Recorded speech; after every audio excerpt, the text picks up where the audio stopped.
بسم اللہ الرحمن الرحیم۔ محترم ناظرین، السلام علیکم۔ بنی اسرائیل میں ایک عابد شخص تھا جس نے کبھی کوئی گناہ نہ کیا تھا اور باتیں خدا میں مشغول رہتا تھا۔ ابلیس کو اس سے بہت تکلیف ہوتی تھی۔ اس نے اسے گمراہ کرنے کے لیے اپنے تمام بچوں کو بلایا۔ تمام شیاطین اپنے باپ کے پاس اکٹھے ہوئے۔ ابلیس نے کہا، تم میں سے کون ہے جو فلاں عابد کو گمراہ کر سکتا ہے؟ اس کے بے گناہی نے مجھے بے حد نہایت کیا ہے۔ ہر کسی نے اپنے حساب سے کہا۔ ان میں سے ایک نے کہا، میں اپنی عورتوں کے حوالے سے گمراہ کروں گا۔ ابلیس نے کہا، یہ تمہارا حربہ بیکار ہے کیونکہ وہ عورتوں کے فریب میں نہیں آتا۔ دوسرے نے کہا، میں اسے شراب اور دیگر نشے آور مشروب سے گمراہ کروں گا۔ ابلیس نے کہا، اس کا کوئی فائدہ نہیں کیونکہ وہ دنیا کی لذتوں سے دھوکہ کھانے والا نہیں ہے۔ تیسرے نے کہا، میں اسے گمراہ کر سکتا ہوں۔ ابلیس نے کہا، کیسے؟ اس نے کہا، عبادت کے ذریعے۔ ابلیس نے کہا، تمہاری یہ تجویز بہت پسند آئی ہے، لہذا اس پر عمل کرو۔ وہ شیطان انسانی شکل میں اس عابد کی عبادت گاہ میں داخل ہوا۔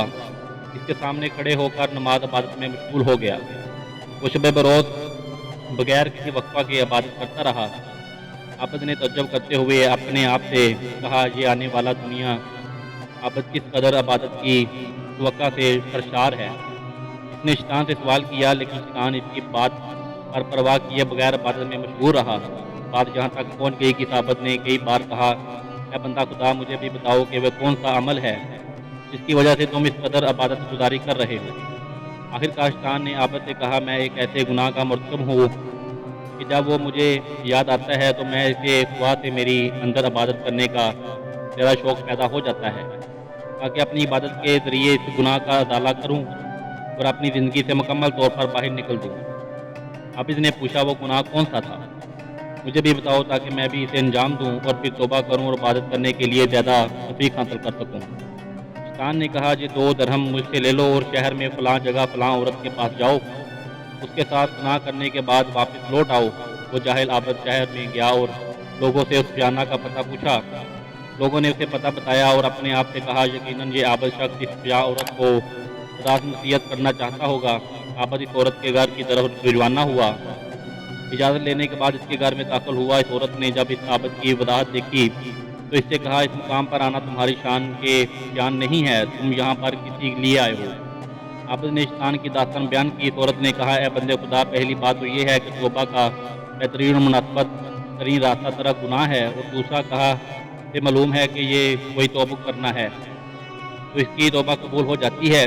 یہ بات کان کھول کر سن لو کہ جس کسی نے تمہیں یہ اس راستے پہ چلایا ہے وہ شیطان تھا جو تمہیں اس طرف فریاد دینا چاہتا تھا۔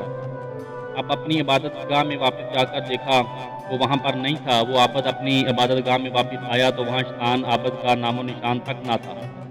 وہ عورت اسی رات دنیا سے چل بسی۔ اگلی صبح لوگوں نے اس کے گھر کے دروازے پر یہ جملہ دیکھا، اس عورت کے جنازے میں حاضر ہو کہ وہ اہل جنت میں سے ہے۔ لوگ شک میں پڑ گئے، یہ جملہ اس عورت کے اہل شان کے مناسب نہیں ہے۔ اس واقعہ کو 3 دن گزرنے کے بعد اللہ تعالیٰ نے حضرت موسیٰ علیہ السلام پر وحی نازل کی۔ اس عورت کے جنازے میں شامل ہوئے۔ اللہ کے خدا آنکھوں سے دیکھی جانے والی کوئی چیز نہ ہے۔ پوائنٹوں پر خدا کی تجلی ہونا، قوم موسیٰ علیہ السلام کے 70 لوگوں کو ہلاک ہو جانا اور خود جناب موسیٰ علیہ السلام کا بے ہوش ہو جانا، ان کے لیے ایک سزا بھی تھی کہ انہوں نے ایسا مطالبہ کیا، اور قدرت کو دیکھنا بھی مقصود تھا تاکہ وہ قدرت الہی کی جلووں کو دیکھ کر دل کی آنکھ سے خدا کو دیکھیں۔ حضرت موسیٰ علیہ السلام ہوش میں آئے، بنی اسرائیل کے 70 افراد کو مردہ پایا تو یوں عرض کیا، پروردگار، اگر تو چاہتا تو مجھے ان لوگوں کو اس سے پہلے بھی ہلاک کر سکتا تھا، کیا آپ اہمیت کی حرکت کی بنا پر ہمیں بھی ہلاک کر دے گا؟ اس کا آزادی کرتے ہوئے کہا، پروردگار، ہم جانتے ہیں کہ یہ تو صرف تیرا امتحان ہے، جس سے جس کو چاہتا ہے گمراہی میں چھوڑ دیتا ہے اور جس کو چاہتا ہے ہدایت دیتا ہے۔ تو ہی ہمارا ولی پرست ہے، ہمیں معاف کر دے اور ہم پر رحم فرما، تو بڑا بخشنے والا۔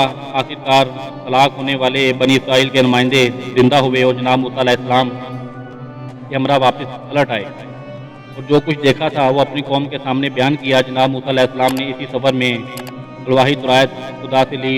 اللہ تعالیٰ نے کوہ طور پر حضرت موسیٰ علیہ السلام سے فرمایا، اے موسیٰ، ہم نے تمام انسانوں میں اپنی رسالت اور اپنے کلام کے لیے تمہارا انتخاب کیا ہے، لہذا اس کتاب کو لے لو اور اللہ کے شکر گزار بندوں میں شامل ہو جاؤ۔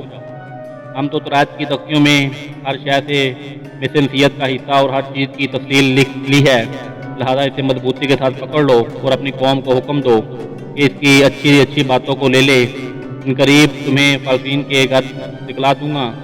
بس اسی طرح سے جناب موسیٰ علیہ السلام وعدہ گاہ الہی خدے طور سے قریش کی صورت میں اللہ تعالیٰ سے اپنی شریعت اور اپنا عین لیا اور قوم کی طرف پلٹ گئے تاکہ اسے آسمانی کتاب اور بنیادی قوانین کی روشنی میں راہ حق کی ہدایت کریں اور رسالت کے منزل تک پہنچ جائیں۔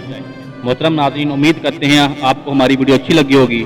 اگر آپ کو ہماری ویڈیو اچھی لگی ہے تو ویڈیو کو لائک کریں اور مزید اس طرح کی ویڈیو دیکھنے کے لیے ہمارا چینل سبسکرائب کریں۔ ملتے ہیں نیکسٹ ویڈیو میں، تب تک کے لیے اللہ حافظ۔